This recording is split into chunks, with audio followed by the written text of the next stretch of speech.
बे समाव स्टुडिय'आव दं आं राकेश रामसियारि बड'लेण्ड बुब्लिया नोंथांमोननो बे समाव मोनसे रादाब लानानै फैदों।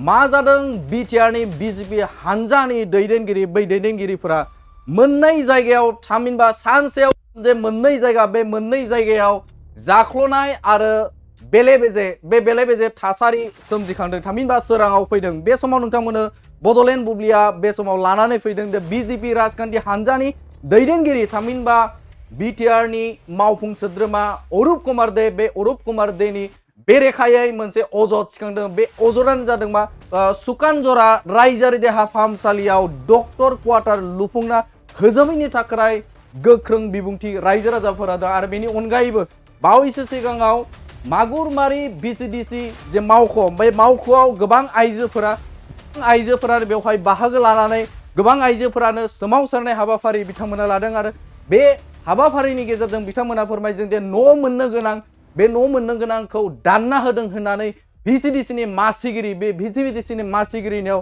गोख्रों अजद खालामदों आरो गावसोरनि जे मोननो गोनां जे मोनथाय बे मोनथायनिफ्राय जानगाराव दोनदों होननानै बे समाव मागुरमारि भिसिडिसिनि ओनसोलनि रायजो राजाफोर बे रायजो राजाफोरा गोख्रों अजद दिखांदों। आरो लोगोसेनो बेवहाय सुकनजरा रायजोआरि देहा फाहामसालियाव डक्टर क्वार्टार लुफुंना होजोबैखौ लादोंनानै गोख्रों अजद दिखांदों।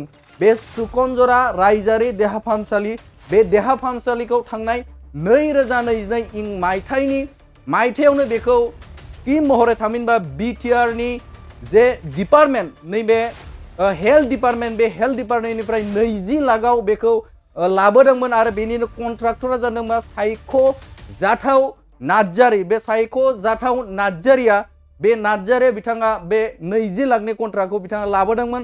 नाथाय रायजो राजानि अजद बेखौ लुफुंनायावनो आद्रा दोननानै खामानिखौ दोनथ'बाय होननानै बुंदों।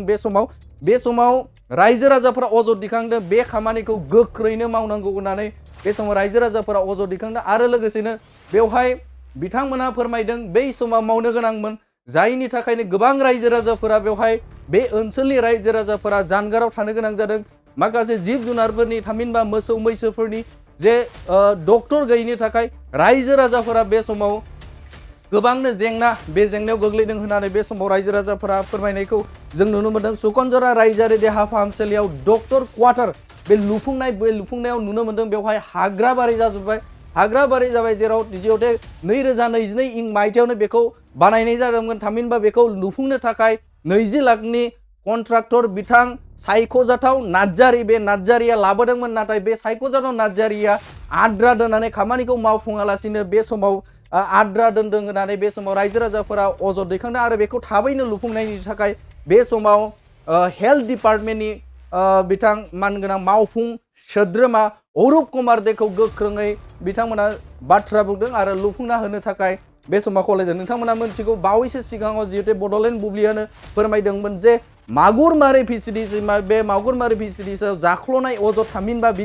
आइवाइ न' बे न'नि मोनफुंनांगौनि थाखाय बिथांमोना सरकारनिसिम थामहिनबा भिसिडिसिनि मासिगिरि बे मासिगिरिनो फोरमायदोंमोन। नाथाय बे मासिगिरिया बिथांमोननि न'खौ होआखै आरो मोनसे गाज्रि आखुथाय दिन्थिदों होननानै बे समाव अजद दैखांनायखौबो नुनो मोन्दों। बे समाव नोंथांमोननो बड'लेण्ड बुब्लिनि गेजेरजों बे समाव सुकनजरा रायजोआरि देहा फाहामसालिनि थामहिनबा बे ओनसोलनि रायजो राजाफोरा मा बुंदों नोंथांमोननि गेजेराव बड'लेण्ड बुब्लिया लाबोदों। जोंनि बेहाय दा प्रब्लेमा जोंना बे जोंनि सुकनजरा स्टेट डिस्पेन्सारिखौ लानानै प्रब्लेम जादों। प्रब्लेमा जाहैबाय जोंहा सुकनजरा डिस्पेन्सारियाव 2022 इयारावनो डिसेम्बरनि समावनो आरो बेहाय गोदान मोनसे सेंसन जादों होननानै जोंनि माने क'क्राझारनिनो बियो सुलेन सायख'जाथाव होननानै जों मिथिदों। बिथांनिनो मावग्रा बिथांमोनानो जोंजों रायज्लायफैदों।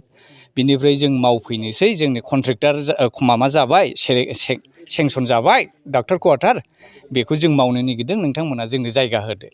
दा बेबायदि बुंनायखाय जोङो नैबे जायगाखौहाय जोंनि स्टेट डिस्पेन्सारि आवगायावबो जोंनि डाक्टार फुराना न' दंखायोमोन बेखौ अक्सन माबानानै थिखांनानै लांबाय उथायनानै बिनि उनावनो जों बेहायनो खालामनांगौ होननानै जों बिथांमोननो जायगाखौ खिन्थादों। दा जायगाखौ खिन्थानानै मावनाय थांनाय गासिबो बिथांमोना स्टार्ट खालामबायमोनबो। स्टार्ट खालामनायाव जोंनि कमिटिनिफ्राय बा जोंनि बे एरियानिफ्राय रावहाबो जेबो डिमान्डबो गैया। दा डिमान्ड गैया, गासिबो गावसोरबो मोजां मोनदोंमोन, मावजोबदोंमोन। दा मावनायनि गेजेरजों उनावहाय मावै मावै जोंबो जेबो अबजेक्सन गैया, गावसोरखौ मावहोबाय थादों। मावहोखांनायनि उनाव जेब्लाहाय सौकात दरजा खिरखि बसायनांगौ होमब्लासो मोनसे प्रब्लेम फैलायबाय, माने बे सौकातआ गोरलै साल दंफांनि होनायखाय खलब गोनांखाय जोङो कमिटिया एसे नायनानै बेखौ गावसोर कन्ट्रेक्टर सुलेन सारजोंनो जों रायज्लायदों आरो रायज्लायनानै जोङो माने रायज्लायलायनानै बयबो मतामत होलायलायनानै गावसिनि कन्ट्रेक्टरफ्राबो मतामत होलायलायनानै बे जिनिसखौ गोदान माने रिप्लेसमेन्ट निउलि होफैफिननो मेचुरिटि माने साल दंफां होफैनो खोथा होलांदों। दा खोथा होलांखांनायनि उनावहाय बे मावफैयैनि उनावसो जोंबो दा मिथिबायदि बे न'आ दा हाफ दान माने खावसे फैसा बख'नानै लांबाय होननानै जों मिथिदों आरो। दा न'आ बानाय जायालासिनो गोग्लैसोनानै दा न'आथ' सारमोनाबो नोंथांमोनाबो नुबाय, न'आ बानायजाखायाखिसै आरो जोंनो नांथारगौ बेखौ, जे जोंनि बे एरियानि बे गंसेल' जोंहा फकेराबो गोजान जायो, सक्ति आश्रमाबो गोजान जायो, दतमा क'क्राझाराथ' गोजानखा सारमोनाबो मिथिगौ। दा जोंनि थाखाय, जोंनि बे एरियानि थाखाय बिराद जोंनि मोनसेल' बिराद गोनांथार आरो बे पस्टआ। बे स्किमखौ जोङो 20 लाखसनि होननानै खोनादों जों मिस्ट्रिनिफ्राय। दा मिस्ट्रिफ्राबो मोनसे बिसोरो साब कन्ट्रेक्ट होदोंमोन होननानै मिस्ट्रिफ्रा जोंनो खिन्थालांदों। मिस्ट्रिफ्रा माने 11 लाख सामथिंनि गावसोर बाव साब कन्ट्रेक्ट लादोंमोन। दा साब कन्ट्रेक्ट लानायावनो बे दंफाङा मोजां दंफांखौ होयैयावनो बे कमिटिजों सावरायनानै गावसोरबो माने रिप्लेसमेन्ट होलांनो खोथा होलांनाय। दा बेखौ होलांनायाव दा गावस्रा कमिटि, गावसिनि कन्ट्रेक्ट कमिटि आरो बेनिफ्राय मिस्ट्रिजों मा जालायखो दा बे मावलायाखिसै आरो खामायाथ'। दा 1 बोसोर जाबाय सारमोन। कन्ट्रेक्टरा दा मिथिनायावथ' जों मिथिथारबाय, BJP आवनो ओंखारो जोंहा बिथाङा। दा माने बिथाङा सायख'जाथाव बसुमतारिनो आरो बिथांखौ नार्जारि आरो ओरैनो सुलेन नार्जारिबो होनो नामा सारखौ।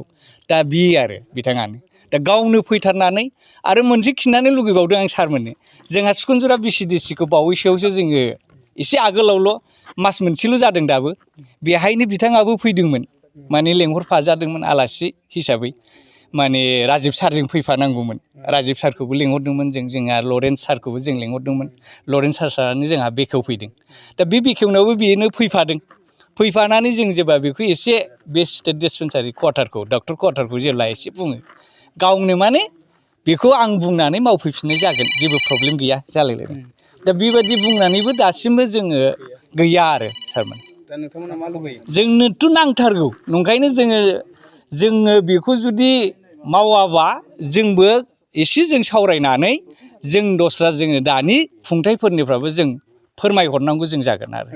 हेल्थ डिपार्टमेन्टनि EM बिथांखौ मा बुंदों, अरुप कुमार बिथां? अरुप सारखौथ' जों दा कमप्लिटलि जोङो बुंनायाव दा हेल्थ डिपार्टमेन्टनि सारा एसे माबा होआबा बे थाखाखौथ' बख'नो हाया, जों बेखौ मिथिहरदों आरो। दा सारा बेहाय उइलिंलि मा दंफायो जों बेखौ डाइरेक्टलि जों सार्च खालामनो हाला सारमोन। जा माने बियो दिनै बे होआबा एबा जों डिपार्टमेन्टेलि जों मिथिगौ, बिनि अथराइजफोर बा बिनि एसे एप्रुभ नङाबाथ' जाखाया। दा बुंनो थाङोबा बिथाङाबो थाफानो हागौ। दा बेखिनिसिम आरो सारमोन। जोंनो नांथारगौ। औ, गोदानै लुफिननो, जों बेखौनो लुफिनथों, बिसोरो मोजां जोंनो मेचुरिटि साल दंफां होबानो जायो। जोंहा बेहाय डिमान्डबो गैया, बेहाय जोंनि आफाद बेहाय रावखौबो बुंनांगौ दरखार गैया आरो।